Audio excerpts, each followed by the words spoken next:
Hello, welcome to my YouTube channel. मैं doctor Anand आपको health tips, disease, उसके sign and symptoms और सबसे प्रमुख उसके होम्योपैथी दवा के बारे में बताता रहता हूँ। दोस्तों, आज मैं इस वीडियो में एडिसन्स डिजीज के बारे में बताने जा रहा हूँ। एडिसन्स डिजीज क्या है, यह किन कारणों से होता है, क्या क्या इसके क्लिनिकल सिम्टम्स हैं, क्या क्या इसमें पैथोलॉजिकल जांच करानी चाहिए और किन होम्योपैथिक दवाओं का उपयोग एडिसन्स डिजीज में सबसे अधिक किया जाता है। तो दोस्तों शुरू करते हैं, लेकिन शुरू करने से पहले मैं ये कहना चाहूँगा, जो भी दोस्त मेरे चैनल पर नए हैं या मेरे वीडियो को पहली बार देख रहे हैं तो प्लीज़ मेरे चैनल को सब्सक्राइब कर ले, साथ ही साथ बेल आइकन बटन को भी ज़रूर दबा दे, जिससे कि मैं जब भी कोई नया वीडियो लाऊं तो उसका नोटिफिकेशन आपके पास सबसे पहले पहुंच सके। तो शुरू करते हैं। एडिसन्स डिजीज वह कंडीशन है जब एड्रीनल ग्लैंड एड्रीनल हार्मोन का सिक्रीशन सही ढंग से नहीं कर पाता है या बिल्कुल ही नहीं कर पाता है, तो यह कंडीशन जो है एडिसन्स डिजीज कहलाती है। तो एड्रिनल ग्लैंड जो है वह हमारे इंडोक्राइन सिस्टम का एक बहुत ही इम्पॉर्टेंट ग्लैंड है और इससे जो भी हार्मोन निकलती है वह हमारे लाइफ सेविंग हार्मोन्स कहलाता है। तो सबसे पहले हम जानते हैं एड्रिनल ग्लैंड क्या है। तो एड्रिनल ग्लैंड किडनी के जस्ट ऊपर का एक स्ट्रक्चर है। तो सबसे पहले देखते हैं एड्रिनल ग्लैंड। तो यह जो किडनी के ऊपर का स्ट्रक्चर है यह दो भाग में बंटता है। मतलब एड्रिनल ग्लैंड को हम दो भाग में बांटते हैं और इसके अंदर के पार्ट को मेडुला और बाहर के पार्ट को कॉर्टेक्स कहते हैं। अंदर के पार्ट के मेडुला से एक हार्मोन का सिक्रीशन होता है जिसे कैटेकिलामिन कहते हैं, और जो बाहरी पार्ट है जिसे कॉर्टेक्स कहते हैं उससे तीन हार्मोन्स का सिक्रीशन होता है, aldosterone, cortisol and adrenal sex hormone. तो आइए सबसे पहले इन हार्मोन्स के बारे में समझते हैं, इनका क्या फंक्शन है। एल्डोस्टेरोन जो है सबसे पहला है और इसका जो काम है यह किडनी पर इफेक्ट करता है और सोडियम और वाटर के रीएब्जॉर्प्शन में हेल्प करता है। पोटेशियम को हमारे शरीर से एक्सक्रीट आउट करता है और हमारा नॉर्मल ब्लड प्रेशर को मेंटेन करके रखता है। दूसरा हार्मोन है कॉर्टिसोल। कॉर्टिसोल का हमारे पूरे बॉडी में इफेक्ट है और इसका बहुत सारा एक्शन है। कॉर्टिसोल हमारे मेटाबॉलिज्म को नियंत्रित करता है, हमें भूख लगने, पाचन क्रिया को यह नियंत्रित करता है। यह हमारे कह सकते हैं डाइजेशन को जो है कंट्रोल करता है। यह हमारे लीवर में ग्लूकोनियोजेनेसिस को जो है स्टिमुलेट करता है और हमारे ब्लड में जो है ग्लूकोज लेवल को मेंटेन करता है। यह हमारे पूरे बॉडी में लिपोलाइसिस को बढ़ाता है। इसके अलावा इसे स्ट्रेस कंट्रोल हार्मोन भी कहते हैं। यह जो है इम्यून रिस्पॉन्स को कम करता है और इन्फ्लेमेशन प्रोसेस को कम करता है। तीसरा हार्मोन है एड्रिनल सेक्स हार्मोन। यह हार्मोन सेकेंडरी सेक्सुअल कैरेक्टर को डेवलप जो है करता है, मतलब सेकेंडरी सेक्सुअल को डेवलप करने में हेल्प करता है। आइए अब हम जानते हैं कि यह एडिसन्स डिजीज होने का इटियोलॉजी मतलब कारण क्या है। तो मेनली हम इटियोलॉजी को तीन भाग में बांट देते हैं। सबसे पहला है प्राइमरी एडिसन्स डिजीज, दूसरा है सेकेंडरी एडिसन्स डिजीज एंड तीसरा है टर्शियरी जो है एडिसन्स डिजीज। सबसे पहले हम प्राइमरी एडिसन्स डिजीज को समझते हैं। यहाँ पर जो प्रॉब्लम है वह एड्रिनल ग्लैंड में है, जो कि बहुत सारे कारणों से हो सकता है।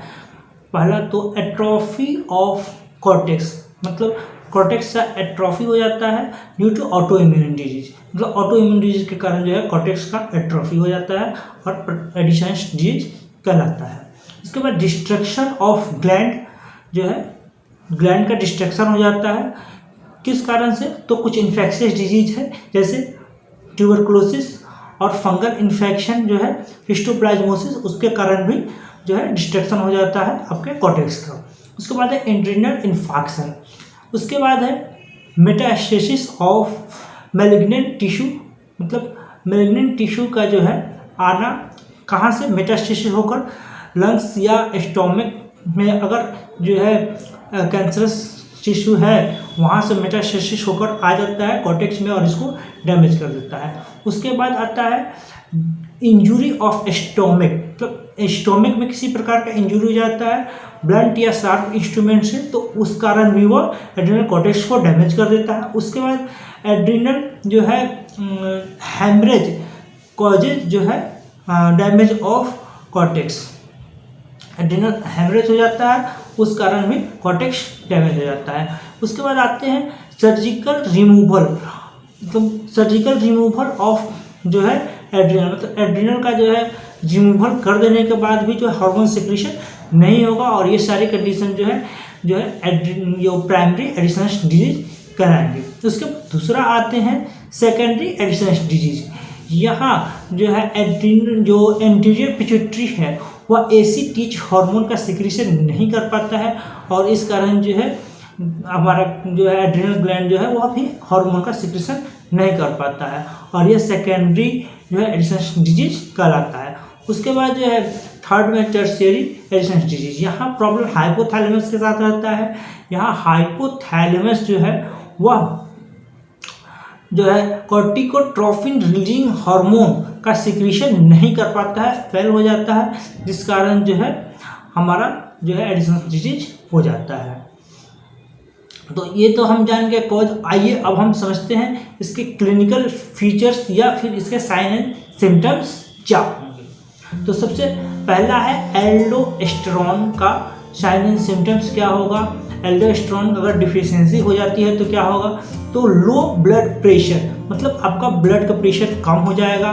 उसके बाद ऑर्थोस्टैटिक जो है हाइपोटेंशन। ऑर्थोस्टैटिक हाइपोटेंशन कहने का मतलब है कि यहाँ पर ब्लड प्रेशर जो है अचानक लो हो जाता है जब मरीज अपनी स्थिति को बदलता है, मतलब सोया है और खड़ा हो गया और उस समय जो है उसका बीपी जो है और अधिक कम हो जाता है, तो यह जो है ऑर्थोस्टैटिक हाइपोटेंशन कहलाता है। उसके बाद डिजायर होता है उसको साल्टी फूड खाने की। तो ये हो गए जो है एल्डोस्टेरोन के जो है डिफिशियंसी के कारण।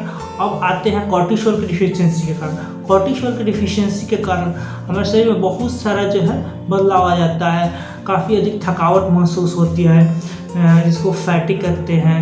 उसके बाद पूरे शरीर में कह सकते हैं कि दर्द रह सकता है। उसके बाद भूख नहीं लगना, वजन कम होना, काफ़ी अधिक डायरिया होना, डिसेंट्री होना। उसके बाद जो है हाथ पैर की जो उंगलियां है इसमें ब्लैक स्पॉट या ब्लैकिश होना, जिसे हाइपर पिगमेंटेशन कहते हैं। उसके बाद जो है स्वेटिंग, काफ़ी अधिक पसीना होने लगता है। उसके बाद जो है एब्डोमिनल पेन हो सकता है, नौसिया वोमिटिंग हो सकता है। उसके बाद जो है आपको काफ़ी अधिक बेचैनी भी रह सकती है। उसके बाद आते हैं एड्रिनल सेक्स हार्मोन की कमी हो जाएगी, तब क्या होगा। उसमें सबसे पहला होता है लॉस ऑफ लिबिडो, मतलब सेक्स में रुचि जो है आपकी नहीं रहेगी। उसके बाद महिलाओं में जो है उनका मेंस्ट्रुअल पीरियड जो है, मतलब महीना जो आता है पीरियड, मेंस्ट्रुअल पीरियड, उसका जो है टाइमिंग बिगड़ जाएगा। आइए अब हम समझते हैं इसमें कौन कौन सी पैथोलॉजिकल इन्वेस्टिगेशन की ज़रूरत पड़ती है। तो सबसे पहले हमें ब्लड ग्लूकोज कराना चाहिए। उसके बाद प्लाज्मा कॉर्टिसोल लेवल जो है कराना चाहिए। इसके बाद एसीटीएच स्टिमुलेशन टेस्ट कराना चाहिए। उसके बाद जो है प्लाज्मा एसीटीएच लेवल कराना चाहिए। ये सारे जांच कराने से हमें पता चल जाएगा कि प्रॉब्लम क्या है, कहाँ है और उस अनुसार जो है उसका ट्रीटमेंट होगा। तो ट्रीटमेंट के बारे में हम बात करते हैं तो एलोपैथिक में हार्मोनल रिप्लेसमेंट ही इसका एकमात्र इलाज है। कहने का मतलब है कि हार्मोन्स की कमी हो जा रही है तो वहाँ हम ऊपर से जो है हार्मोन्स इसको देकर जो है रिप्लेस कर देंगे और पेशेंट को जो है लाइफ लॉन्ग दवा खाना पड़ेगा और उसका हार्मोन सिक्रीशन जो है वह जो कम हो रहा है उसे वह दवा पूर्ति करेगा। इसके अलावा अब हम होम्योपैथिक ट्रीटमेंट के बारे में जानते हैं। तो सबसे पहले मैं होम्योपैथिक ट्रीटमेंट के बारे में बताने के पहले मैं यह कहना चाहूँगा, यह एक बहुत ही क्रोनिक और मतलब बहुत ही सीवियर एक कंडीशन है। तो इसलिए कोई भी दवा खाने के पहले जो है अपने जो भी चिकित्सक है उनसे जो है ज़रूर परामर्श ले लें, उसके बाद ही किसी भी दवा का सेवन करें। तो सबसे पहली दवा है एड्रेनालिनम। यह एक बहुत ही स्पेसिफिक दवा है और यह जो है एड्रिनल ग्लैंड से भी बनी हुई है। इसमें जो है अगर किसी भी पेशेंट जो है वो हार्मोनल रिप्लेसमेंट थेरेपी में चला गया है और उसके बाद भी उसको प्रॉब्लम आती है तो उस प्रॉब्लम को भी यह कम करता है। इसके अलावा इसमें कुछ सिम्टम्स जैसे काफ़ी अधिक ब्लड प्रेशर लो रहता है, इसके अलावा ट्रैकीकार्डिया रहता है, तो वहाँ पर एड्रेनालिन जो है हमें ज़रूर देना चाहिए और काफ़ी अच्छा इससे रिजल्ट मिलता है। अगली दवा है नेट्रोम्यूर। नेट्रोम्यूर का यूज हम तब करते हैं जब पेशेंट काफ़ी अधिक मेंटली एग्जॉस्ट हो जाता है, इसके साथ साथ उसके उंगलियों में जो है हाइपर पिगमेंटेशन मतलब जो है ब्लैक स्पॉट आता है, इसके साथ साथ पेशेंट को काफ़ी अधिक पसीना आता है। तो इस कंडीशन में जो है हम नेट्रोम्यूर का यूज करते हैं। इसके बाद जो है अगली दवा है वह आर्सेनिक आयोड है। इसके प्रमुख लक्षणों में पेशेंट को काफ़ी अधिक कमजोरी रहती है, पेशेंट को काफ़ी अधिक ठंडा लगता है और पेशेंट गर्म जगह में रहना चाहता है। तो इस तरह के कंडीशन में जो है आर्सेनिक आयोड का रोल बहुत ही अच्छा होता है। उसके बाद अगली दवा है वह है आर्सेनिक एल्बम। इसमें पेशेंट मेंटली और फिजिकली दोनों तरीके से जो है एग्जॉस्ट हो जाता है। इसके साथ साथ पेशेंट में जो है डायरिया, डिसेंट्री, नौसिया, वोमिटिंग, भूख नहीं लगना, खाना नहीं पचना, ये सारे सिम्टम्स रहते हैं। पेशेंट काफ़ी अधिक बेचैन रहता है, पेशेंट को कभी लगता है कि मैं बोलते से ठीक हो गया और कभी काफ़ी अधिक जो है उसको बेचैन हो जाता है। तो इस कंडीशन में जो है आर्सेनिक एल्बम का यूज करना चाहिए। इसके बाद जो अगली दवा है वह है साइलेसिया। साइलेसिया का यूज हम बहुत ही अधिक जगह में करते हैं क्योंकि इसमें जो है हमारा मेटाबॉलिक प्रोसेस जो है वह गड़बड़ हो जाता है, पेशेंट काफ़ी अधिक कमज़ोर हो जाता है और यहाँ तक कमज़ोरी आती है कि पेशेंट का चलना फिरना भी मुश्किल हो जाता है। तो इस कंडीशन में जो है हम साइलेसिया का यूज करते हैं। दोस्तों यह वीडियो जो मैंने आज आपको बताया बहुत ही अधिक इम्पोर्टेंट वीडियो है, इसे अधिक से अधिक शेयर कीजिए और साथ ही साथ लाइक और चैनल को सब्सक्राइब भी ज़रूर कीजिए। दोस्तों यदि आपके भी मन में किसी भी प्रकार के जो है बीमारी के बारे में जानना चाहते हैं या किसी होम्योपैथिक दवा के बारे में जानना चाहते हैं तो आप मुझे कमेंट कर सकते हैं, आप मुझे कांटेक्ट भी कर सकते हैं।